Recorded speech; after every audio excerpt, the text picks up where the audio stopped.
The snow was coming down so hard that David could barely see his own hands in front of his face.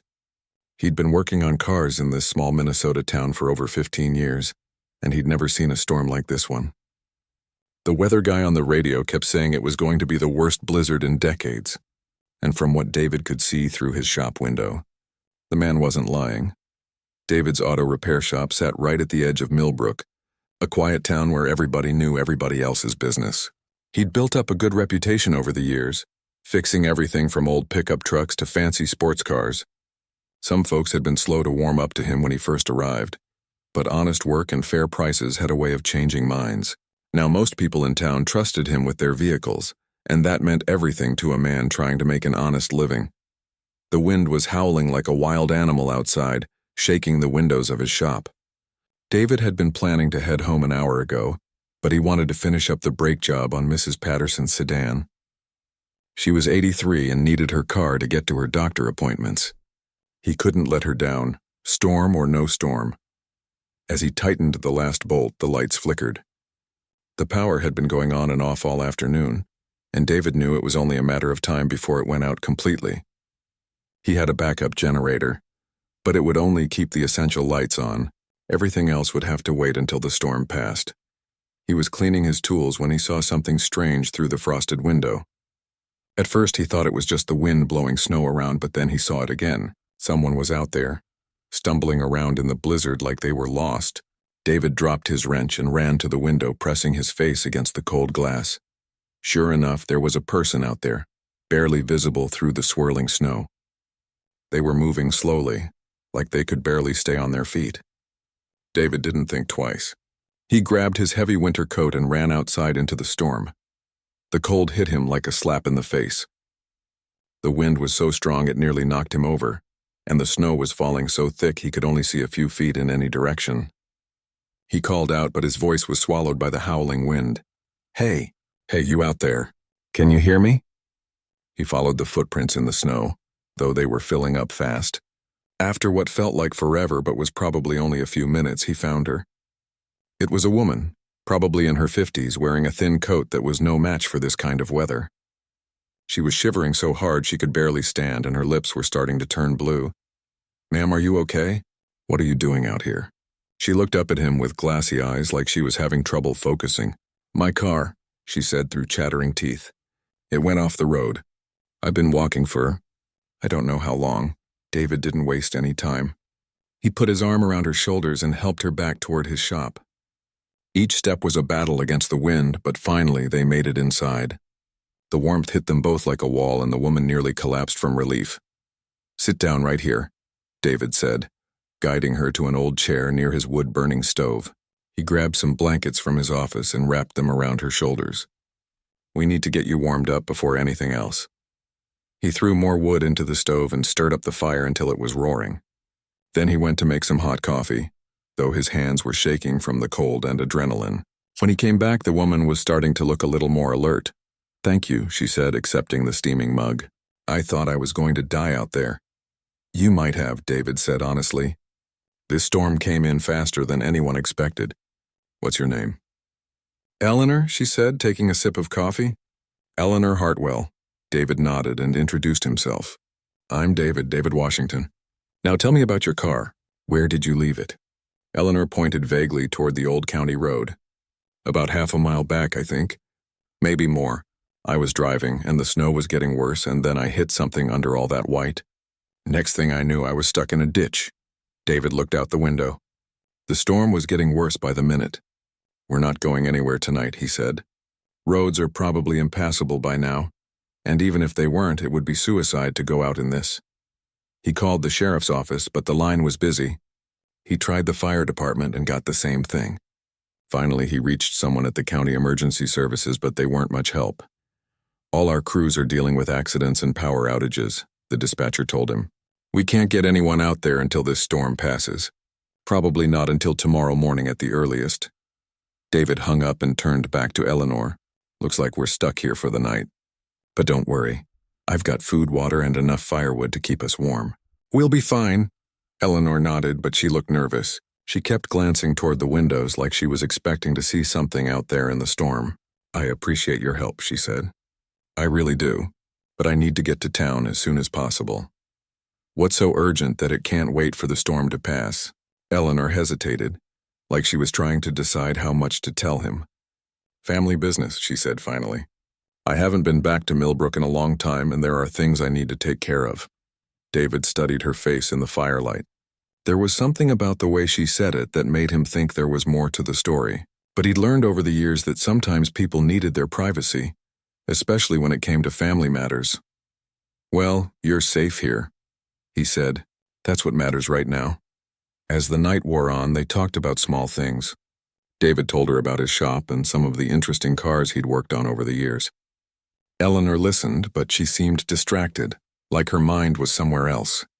Every now and then, she'd ask a question about the town or about people who lived there, but when David tried to find out more about her connection to Millbrook, she'd change the subject. The storm kept raging outside, and David knew they were in for a long night. He'd helped a stranger in need, just like his late wife would have wanted him to do. But something about Eleanor made him think this chance meeting in the blizzard might be more complicated than it seemed. The wind was still howling when David woke up on the old couch in his office. He'd given Eleanor the small cot he kept for those long nights when he had to work late on a difficult repair. The wood stove was still burning, but it needed more fuel. He quietly added a few logs, trying not to wake his unexpected guest. Eleanor was already awake, though. She was sitting up on the cot, staring out the small window at the endless white outside. "Good morning," she said softly. "Still coming down pretty hard out there." David stretched and checked his watch. It was almost 7 in the morning, but it looked like midnight outside. "Yeah, the radio said this storm might last another day or two. I've never seen anything like it in all my years here." He made them both coffee and heated up some canned soup on his portable burner. As they ate their simple breakfast, Eleanor seemed more relaxed than she had the night before. Maybe it was getting some rest, or maybe she was starting to trust him.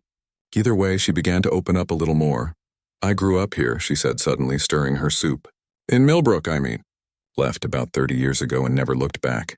Until now," David raised his eyebrows. 30 years is a long time to stay away.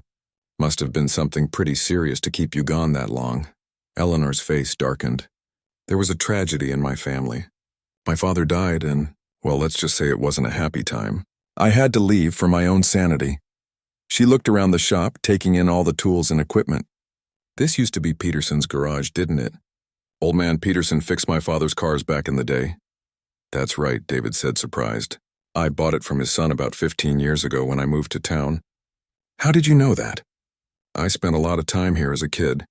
My father was always having car trouble, and Peterson was the only mechanic in town back then." Eleanor smiled for the first time since he'd found her in the storm. "Peterson had this old dog, a German shepherd named King. That dog would follow me around the shop while my father talked business." David found himself warming to her stories. "Sounds like you knew this place pretty well. What was your family's name back then? Maybe I've heard of them." "Hartwell," Eleanor said, and David nearly choked on his coffee. Everyone in Millbrook knew that name even after all these years. "The Hartwells? You mean the family that owned the big house up on Maple Street? The one that's been empty for decades?" Eleanor nodded. "That's the one. My father, Thomas Hartwell, used to run the lumber mill and owned shares in half the businesses in town. We were what you might call the local wealthy family." David was quiet for a moment, processing this information. The Hartwell mansion had been abandoned for as long as he'd lived in Millbrook. People said the family had some kind of scandal and just disappeared one day. The house had been boarded up ever since, and kids used to dare each other to sneak onto the property on Halloween. "So what brings you back after all this time?" David asked carefully. Eleanor set down her coffee mug and looked him straight in the eye. "I think my father was murdered." The words hung in the air between them like a heavy blanket. David wasn't sure what to say. He'd heard the story from some of the older folks in town. Thomas Hartwell had died of a heart attack and his daughter had left town shortly after. It was sad, but it didn't sound like murder. "The official story was that he had a heart attack," Eleanor continued. "But my father was healthy as a horse. He exercised every day, ate right, never smoked, and he was only 58 years old. Heart attacks can happen to anyone," David said gently. "Even healthy people." "Maybe," Eleanor said. "But there were other things. Strange things. In the weeks before he died, my father was acting differently. He was nervous, looking over his shoulder all the time. He kept saying he'd discovered something that could hurt a lot of important people in town. David felt a chill that had nothing to do with the storm outside. What kind of something?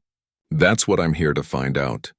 My father kept detailed records of all his business dealings. He had files on everyone he worked with, every deal he made. After he died, those files disappeared. The police said there were no files, but I know better. I helped him organize them when I was in college. Eleanor got up and walked to the window, watching the snowfall.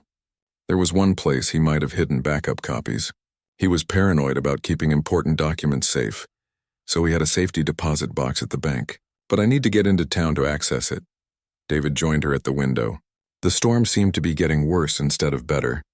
Even if the roads were clear, the bank isn't going to be open in weather like this, and that's assuming you can still access a box after 30 years. I kept paying the fees, Eleanor said. Every year for 30 years I've sent them money to keep that box active. It's been eating at me all this time, wondering what my father might have hidden there. Something in her voice made David believe her. He'd seen enough of life to know that some wounds never healed and some questions demanded answers no matter how much time had passed. You said your father was nervous before he died, David said. Did he tell you who he was afraid of? Eleanor shook her head. He wouldn't say, but he did mention something about the school board. He said they were involved in something that would shock the whole town if people knew about it. David felt another chill. His wife, Rebecca, had worked as a secretary at the elementary school for 10 years before she died. She'd come home sometimes with stories about strange meetings and paperwork that didn't make sense. She'd always said there was something fishy going on with some of the school officials, but David had figured it was just typical small-town politics. My wife used to work at the school, David said slowly. She died in a car accident about 5 years ago. But before she died, she used to talk about irregularities in some of the records. Eleanor turned from the window, suddenly very interested. What kind of irregularities? Missing files mostly. Student records that should have been there but weren't. And she said there were meetings between school board members and other town officials that seemed secretive. She never could figure out what they were about. What was your wife's name? Rebecca. Rebecca Washington. Eleanor's eyes widened. I remember that accident. It was in all the local papers, even in Minneapolis. A young woman died when her car went off the road in bad weather. David nodded, the old pain still sharp after all these years. The police said she hit a patch of ice. But Rebecca was the most careful driver I ever knew. She'd driven these roads for years and never had so much as a fender bender. You think someone killed her too? The question hung between them like a bridge they weren't sure they wanted to cross. David had wondered the same thing many times over the years, especially on the anniversary of Rebecca's death. But wondering and saying it out loud were two different things. I don't know, he said finally, but she died just 2 weeks after she came home talking about some files she'd found that she thought were important. Files that might have proved someone was doing something they shouldn't have been doing. Eleanor reached out and touched his arm. Maybe we can help each other find the truth. Outside, the storm raged on, but inside the warm shop, two people who had lost the most important people in their lives were beginning to realize they might not be alone in their search for answers. By the second morning, the snow had finally stopped falling, but the roads were still blocked with drifts that reached up to the windows of abandoned cars. David's radio crackled with reports of the cleanup efforts. But it would be at least another day before the main roads were clear enough for regular traffic. Eleanor had been restless all night, pacing around the small shop whenever she thought David was asleep. She kept looking at old photographs that Rebecca had left behind in David's desk drawer. Pictures from school events, town festivals, and holiday parties that the elementary school used to throw for the community. This one, Eleanor said suddenly, holding up a photo from what looked like a school Christmas program. This is from 1994, isn't it? David looked at the picture. It showed Rebecca standing with a group of teachers and school board members in front of a decorated Christmas tree. Everyone was smiling, but something about the photo seemed to upset Eleanor. Yeah, that sounds about right, David said. Rebecca always helped with the school programs. She loved working with the kids. Eleanor pointed to a man in the background of the photo. He was tall and well-dressed, with graying hair and a confident smile. That's Councilman Bradley. He was just a school board member back then, but he's been the town sheriff for the last 20 years. You know Sheriff Bradley? I know of him, Eleanor said, her voice tight. He was one of the last people to see my father alive. They had a meeting at the diner the night before my father died. Someone told me they were arguing about something, but no one would say what. David studied the photo more carefully. There was something about the way the people were arranged that seemed off. Rebecca was standing with the teachers, but the school board members were grouped separately, like they were having their own private conversation even during the photo. Rebecca used to say that some of the school board meetings weren't really about school business, David remembered. She said they'd send her home early sometimes, claiming they needed to discuss sensitive personnel matters. But she could see them through the window, and there would be people at those meetings who didn't even work for the school. Eleanor sat down heavily in the chair by the stove. David, I need to tell you something. I didn't come back to Millbrook just to visit my father's safety deposit box. I've been investigating his death for years, hiring private detectives, digging through old records, and I think I've found something. She reached into her purse and pulled out a manila folder that looked like it had been through a war. These are copies of bank records from some of the local businesses back in the 1990s. Look at this. She spread several papers out on David's workbench. They were photocopies of checks and bank statements, all from different companies around town. These businesses were all paying money to something called the Millbrook Youth Services Foundation. Ever heard of it? David shook his head. No, but it sounds like a charity or something. That's what I thought too. But here's the thing. There's no record of any Millbrook Youth Services Foundation ever being registered as a legal charity. No tax records, no incorporation papers, nothing. It's like it existed just to receive these payments and then disappear. David studied the papers more closely. Some of the business names were familiar. The lumber yard, the hardware store, even the diner where Eleanor said her father had his last meeting with Sheriff Bradley. How much money are we talking about? Over the course of 5 years, more than $200,000. And that's just what I could find records for. There might have been more. David let out a low whistle. $200,000 was serious money in a town like Millbrook, especially back in the 1990s. What do you think they were paying for? Eleanor's face was grim. I think they were paying to keep quiet about something. Something involving children. The words hit David like a punch to the stomach. What kind of something? I'm not sure yet, but I found some other records. Foster care placements that don't match up with state records. Kids who were supposedly placed with loving families, but no one can find any trace of them after the placements were made. Eleanor pulled out another set of papers. And look at this. Work permits for minors issued by the school district for jobs that paid practically nothing. Kids as young as 12 working in factories and warehouses, supposedly as part of a vocational training program. David felt sick. You're saying someone was using kids as cheap labor. I'm saying someone was trafficking children, and they were using the school system and the foster care system to do it. And when my father found out about it, they killed him to keep him quiet. The shop fell silent except for the crackling of the fire in the stove. David's mind was racing, trying to process what Eleanor was telling him. It explained so much. Rebecca's concerns about missing files, the secretive meetings, even her death coming so soon after she'd started asking questions. If this is true, David said slowly, then a lot of people in this town knew about it. And some of them are probably still here. Eleanor nodded. Sheriff Bradley, for one. And I'd bet money that some of the current school board members were involved too. This kind of operation doesn't happen without people in authority positions looking the other way. David thought about all the years he'd lived in Millbrook, all the people he'd come to trust and respect. The idea that some of them might have been involved in something so horrible made him feel like he didn't know his own town anymore. What do you want to do about it? He asked. I want to get into that safety deposit box and see what else my father might have hidden. And I want to find out what happened to those kids. Some of them might still be alive, still looking for answers about what happened to their childhoods. Eleanor folded up the papers and put them back in her folder. But I can't do it alone. I need someone who knows this town, someone people trust, someone like you. David looked out at the snow-covered landscape, thinking about Rebecca and all the questions that had haunted him since her death. Maybe it was time to finally get some answers. The roads should be clear enough by tomorrow, he said. We can go to the bank first thing in the morning. Eleanor smiled for the first time since she'd told him about the investigation. Thank you, David. You don't know how much this means to me. But as they settled in for another night in the shop, David couldn't shake the feeling that they were being watched. Every time he looked out the window, he thought he saw movement in the shadows beyond the streetlights.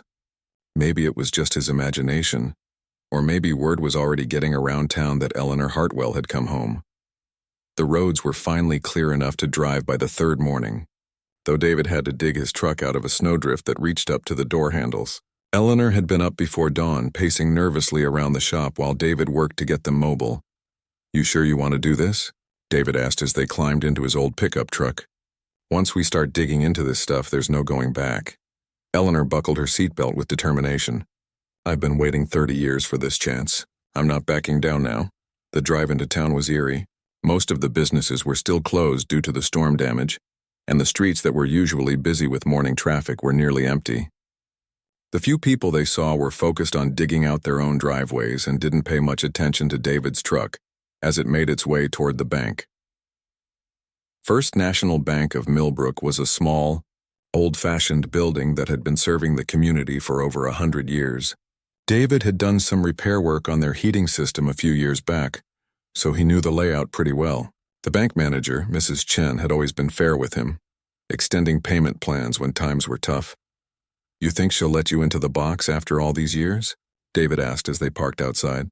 "She has to," Eleanor said. "I have the key and I've been paying the fees. Legally, that box still belongs to me."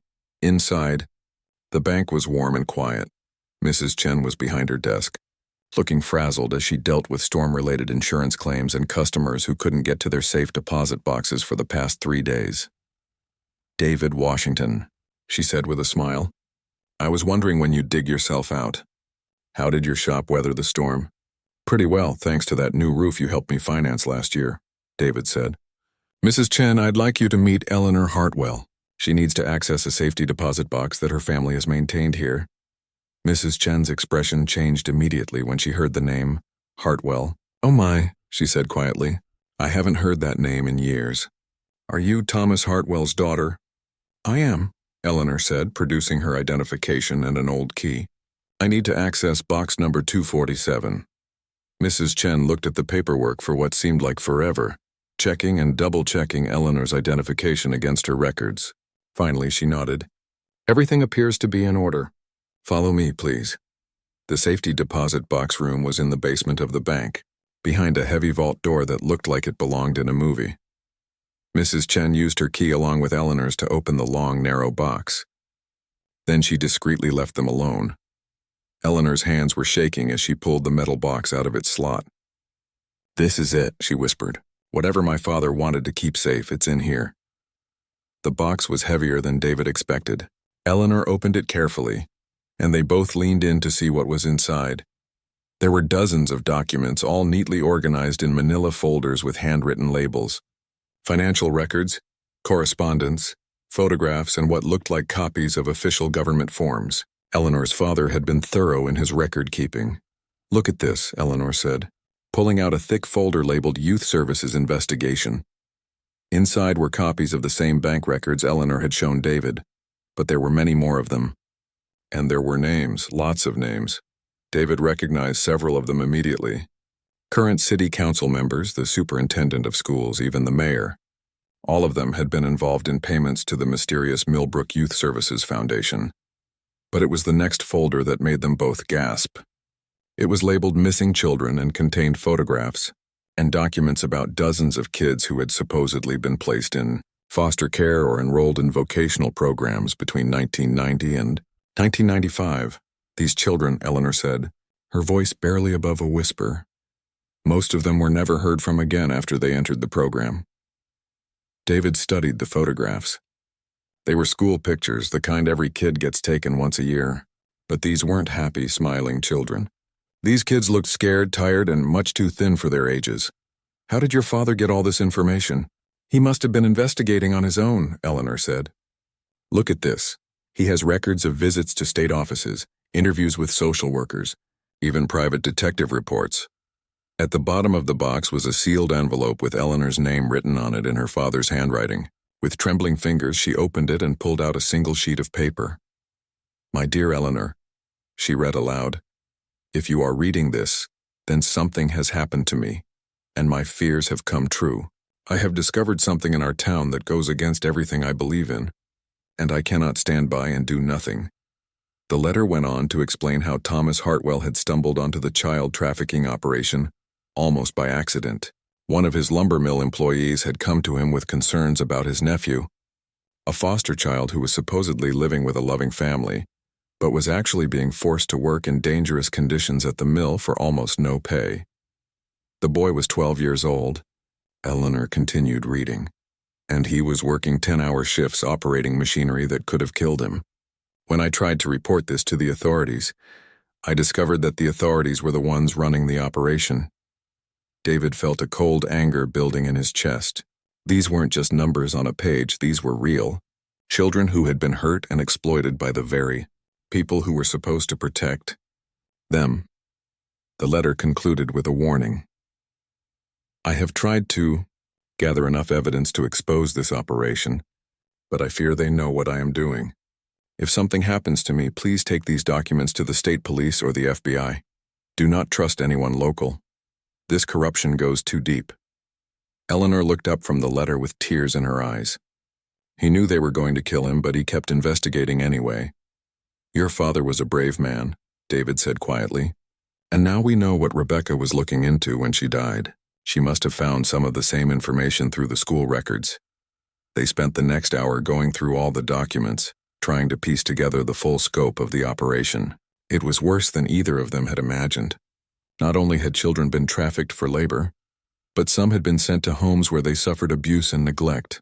And it had all been covered up by a network of corrupt officials who were more interested in protecting themselves than protecting innocent kids. "We have to take this to the authorities," Eleanor said finally. "But not the local ones. My father was right. We can't trust anyone in Millbrook with this information." David nodded, but something was nagging at him. "Eleanor, if your father had all this evidence 30 years ago, why didn't he mail it to the state police himself? Why hide it in a safety deposit box?" Eleanor looked puzzled for a moment, then her face went pale. "Because he didn't have time. Look at the date on this letter. It's the same day he died. He came here to hide the evidence on his way to confront someone about what he'd discovered. Which means," David said grimly, "that whoever killed your father might still be in town.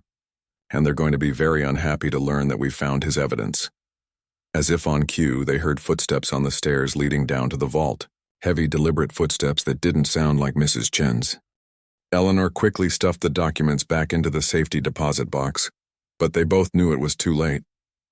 Someone knew they were here, and someone knew what they had found. The footsteps stopped right outside the vault door. David's heart was pounding as the footsteps stopped outside the vault. He looked at Eleanor, who was clutching the safety deposit box like her life depended on it. They both held their breath, waiting to see who would walk through that door. To their relief, it was just Mrs. Chen, carrying a cup of coffee and looking apologetic. "I'm sorry to bother you," she said, "but we're closing early today because of the storm cleanup. Are you almost finished?" "Yes, we're done," Eleanor said quickly, sliding the metal box back into its slot and turning both keys. "Thank you for your help." But as they walked back up the stairs, David noticed that Mrs. Chen seemed nervous about something. She kept glancing toward the front windows of the bank like she was watching for someone. "Is everything okay?" David asked. Mrs. Chen hesitated. "It's probably nothing, but Sheriff Bradley called about an hour ago. He wanted to know if anyone had been asking about the old Hartwell accounts." "I told him no, of course, but—" David and Eleanor exchanged glances. So much for keeping their investigation secret. "Did he say why he was asking?" Eleanor said, trying to keep her voice casual. "He said there had been some reports of suspicious activity around town since the storm. People who don't belong here, asking questions about old families. He wanted to make sure the bank was secure." They thanked Mrs. Chen and headed outside, but David could feel eyes watching them from somewhere. As they climbed into his truck, he spotted a patrol car parked across the street that hadn't been there when they arrived.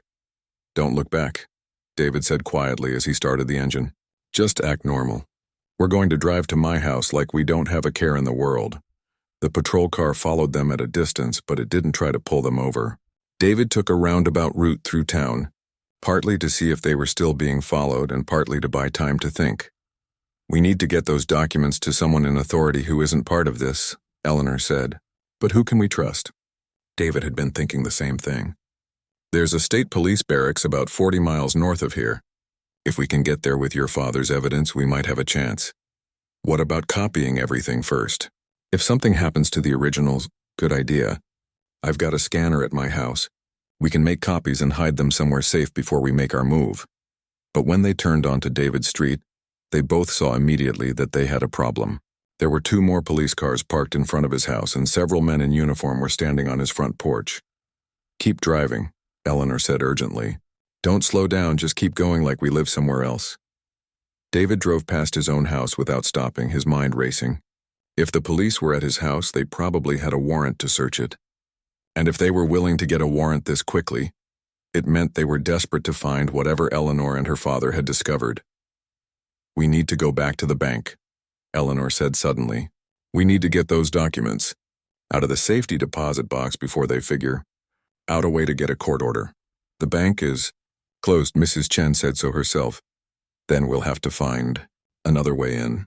David stared at her. You're talking about breaking into a bank. That's a felony, Eleanor. Even if we're doing it for the right reasons. Those children who disappeared 30 years ago, they're never going to get justice if we don't act now. And there might be others. This kind of corruption doesn't just go away on its own. David thought about Rebecca and all the questions that had haunted him since her death. He thought about the children in those photographs. Kids who had trusted the system to protect them and been betrayed in the worst possible way. There's a service entrance in the back of the bank building, he said finally. I installed a new lock on it 2 years ago when I was doing the heating work. If they haven't changed it, they circled around behind the bank, parking in an alley where the truck wouldn't be easily spotted. The service entrance was hidden behind some dumpsters, and David was relieved to see that his lock was still in place. I can't believe I'm doing this, he muttered as he pulled out his lockpicks. It had been years since he'd used this particular skill, something he'd learned as a teenager before he'd straightened out his life. The lock clicked open after a few tense minutes. They slipped inside the building, using David's phone as a flashlight to navigate through the dark hallways. The alarm system was old, and David remembered where the control panel was located from his repair work. This is it, Eleanor whispered as they reached the vault. But we need both keys to get to the safety deposit box. David had been thinking about that problem. Mrs. Chen keeps the bank's master keys in her desk. I saw her put them there when we were leaving. Finding the keys was easier than expected, but getting back down to the vault felt like the longest walk of David's life. Every creak of the old building made them freeze, expecting to hear sirens or footsteps. But they made it to the safety deposit box without incident. Eleanor's hands were steadier now as she opened it and began pulling out all of her father's carefully preserved evidence. We need to be smart about this, David said as he started taking pictures of each document with his phone. We'll photograph everything, then put the originals back. That way, if they do get a court order, they'll find exactly what they expect to find. It took them almost an hour to photograph every page, every photograph, every piece of evidence that Thomas Hartwell had collected about the child trafficking operation. When they were finished, David uploaded everything to a secure cloud storage account and sent copies to 3 different email addresses. Now what? Eleanor asked as they locked the safety deposit. Box back up, now we get out of here and figure out how to stay alive long enough to get this information to someone who can do something about it. But as they made their way back through the dark bank, they heard something that made their blood run cold. Car doors slamming outside, footsteps on the sidewalk, and the unmistakable sound of someone testing the front door of the bank. They were trapped. David grabbed Eleanor's hand and pulled her toward the back of the building. There was a window in Mrs. Chen's office that opened onto the alley, but it was small and high up on the wall. Can you fit through there? He whispered. Eleanor nodded, and David boosted her up to the window. She managed to squeeze through and drop down into the alley behind some garbage cans. David followed, scraping his shoulder on the window frame but making it outside just as they heard the front door of the bank open. They ran to David's truck and drove away as quietly as possible, not turning on the headlights until they were several blocks away. Behind them, they could see flashlight beams moving around inside the bank. They're going to know someone was there, Eleanor said, breathing hard. Maybe. But they won't know what we took because we didn't take anything. And by the time they figure out what we were really after, we'll be long gone. David drove toward the state police barracks, taking back roads and staying well under the speed limit. They had the evidence they needed to expose a 30-year-old conspiracy, but they also had enemies who were willing to kill to keep their secrets buried. As the sun began to set behind them, David thought about the children in those photographs and the justice they deserved. Whatever happened next, at least the truth would finally come to light. 3 hours later, they walked into the state police barracks with a folder full of evidence that would shake the town of Millbrook to its core. The investigation that followed would take months, but it would ultimately result in the arrest of 7 current and former town officials, including Sheriff Bradley.